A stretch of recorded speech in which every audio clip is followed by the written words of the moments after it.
Hello friends, आज हम पढ़ेंगे थ्योरम ऑफ टचिंग सर्कल्स।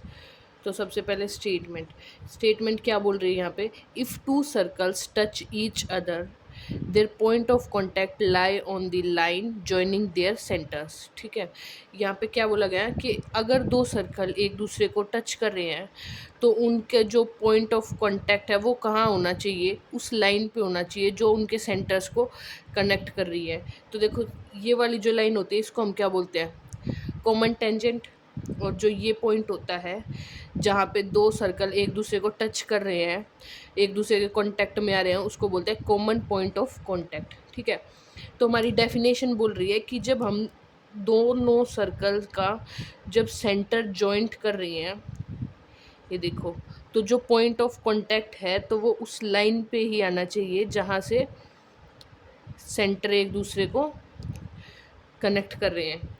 ठीक है, तो यही हमारी बोल रही है स्टेटमेंट। अब दो प्रकार के यहाँ पे सर्कल होते हैं, एक एक्सटर्नली टचिंग सर्कल और एक इंटरनली टचिंग सर्कल।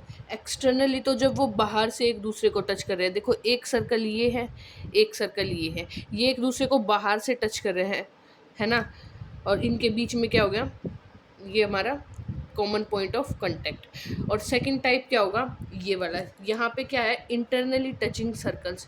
ये एक दूसरे को कैसे टच कर रहे हैं? देखो, यहाँ पे एक सर्कल है, उस यहाँ पे एक सर्कल। ये कैसे कर रहे हैं? एक दूसरे को अंदर से टच कर रहे हैं ना, बाहर से तो नहीं कर रहे। और इसमें देखो, कॉमन पॉइंट ऑफ कांटेक्ट कहाँ है? बाहर की साइड है। जब हम इनके सेंटर्स को ज्वाइन कर रहे हैं और इस लाइन को आगे तक ड्रॉ करेंगे तो कॉमन पॉइंट ऑफ कांटेक्ट तो उसी लाइन पे है, पर कहाँ है? बाहर की साइड है ना। तो इसको बोलेंगे हम इंटरनली टचिंग सर्कल।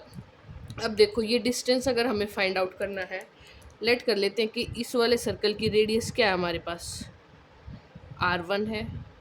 और इस सर्कल की रेडियस क्या है हमारे पास? R2 है। ठीक है, तो अगर हमें A B distance find out करना है, A B distance A B find out करना है, अगर डिस्टेंस ए बी, तो कैसे फाइंड आउट करेंगे हम?